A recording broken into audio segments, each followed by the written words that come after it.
제목이 굉장히 과격한가요?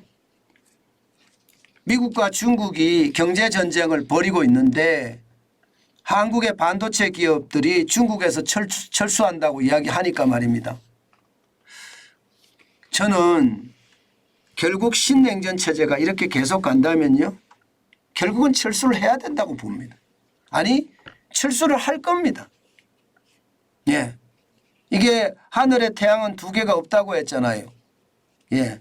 하늘에 태양은 두 개가 없는데, 한 개밖에 없는데, 그러면 이 싸움은 누군가의 어떤 승리로 끝날 거 아닙니까?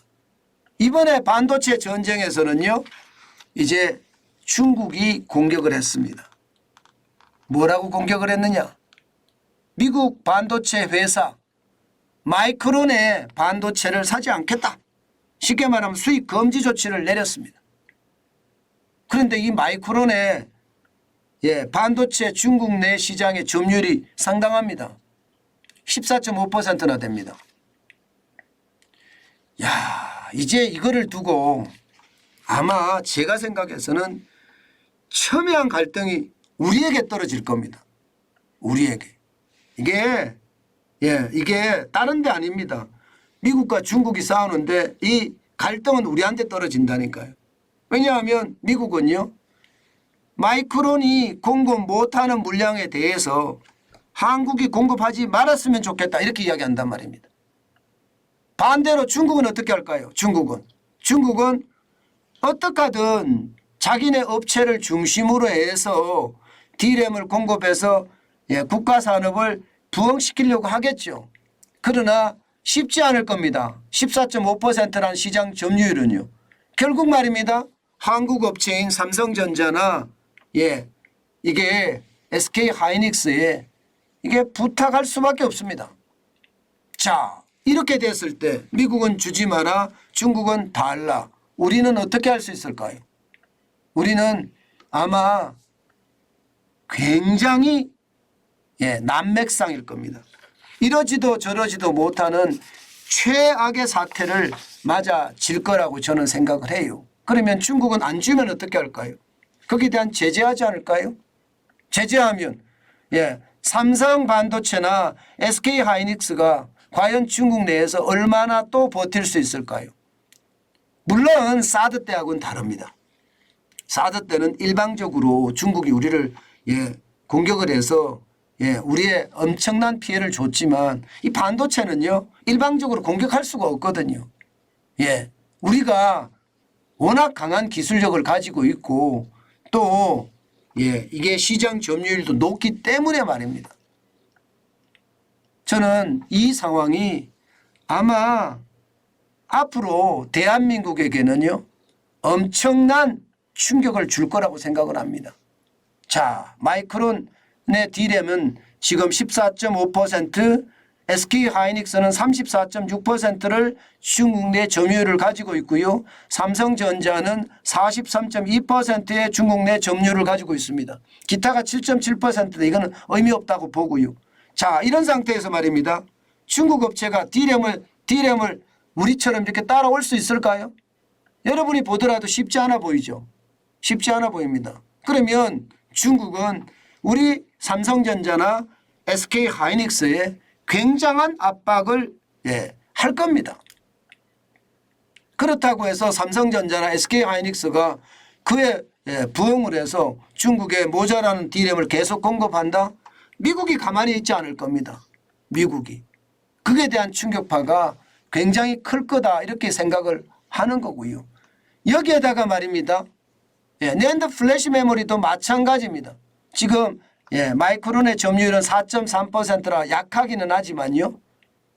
이게 4.6%도 갑자기 말입니다. 다른 기업에서 생산할 수가 없습니다. 할 수 있는 데가 키옥시아 같은 데가 할 수 있겠죠. 그 다음에 웨스턴 디지털 이런 데가 할 수 있겠죠. 웨스턴 디지털. 웨스턴 디지털 이게 미국 업체입니다. 할 수는 있겠죠. 그렇지만 삼성이나 SK는 쉽게 할 수 있으니까 또 이것도 우리에게 당연히 압박을 가할 가능성 굉장히 높죠. 지금 현재대로라면 미국은 이렇게 말하고 있거든요. 미국은 지금 중국에 메모리 반도체에 대한 수출 통제, 미국은 주요 동맹국들의 동참을 이끌어냈다 이렇게 이야기합니다. 이 말은 뭐 반도체 주요 동맹국이라면 D램은 대한민국밖에 없거든요. 예, 그러면 대한민국이 안 하기로 했다는 이야기잖아요. 안 하기로. 이게 말입니다. 결국은 한국 업체에 대한 어떤 상황이 굉장히 나빠지는 그런 사태가 벌어질 거다 생각을 합니다. 자, 이렇게 되면 지금 보시는 것처럼 삼성전자나 SK하이닉스가 중국에서 가지고 있는 공장이 한 5개 정도 됩니다. SK 같은 경우는 딸에네 낸드 플래시 메모리 전체 생산량의 20 내지 30%를 생산하고 있죠. 예. 마찬가지로 하이닉스에서 후공정을 가지고 있습니다. 중층에 후공정을 가지고 있습니다. 그리고 우시에는요. D램이 전체 생산량의 50%를 생산하고요. 파운드리까지 거기서 생산합니다. 파운드리까지. 예. 삼성은 그나마 D램은 안 나갔습니다. 낸드 플래시 메모리만 시안에 나가 있는데 전체 생산량의 40%고요.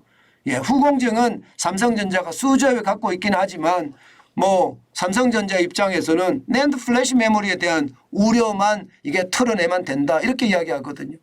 이런 상태라면 여러분 야 SK하이닉스가 진짜 만만치 않겠다 이런 생각이 들죠. 이게 쉽지 않을 겁니다. 특히 낸드 플래시 메모리는 그렇다 치더라도요. SK하이닉스의 D램은요.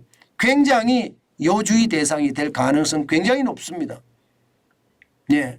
물론 D램 생산의 어떤 그 난이도가 아주 최첨단은 아니기 때문에 뭘 걱정하나 이렇게 이야기는 하지만 결국 반도체 공정이라는 것은 반도체 설비와 장비가 따라줘야지 난이도가 적은 반도체라도 계속 생산할 수 있거든요.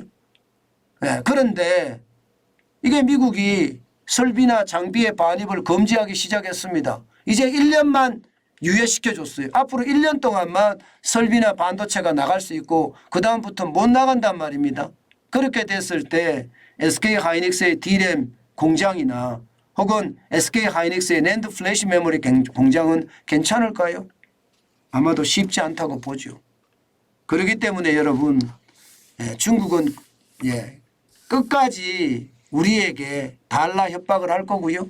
미국은 또 반대로 중국과 협력을 반대할 거고요. 이게 시간의 문제지 시간이 길어지면 길어질수록 중국 시장에서 대한민국은 철수한다. 이렇게 보시면 저는 정답이라고 생각합니다. 지금은 뭐 추경호 경제부총리도 탈중국 아니다. 이렇게 이야기하지만 사실 이미 탈중국은 시작이 됐고요.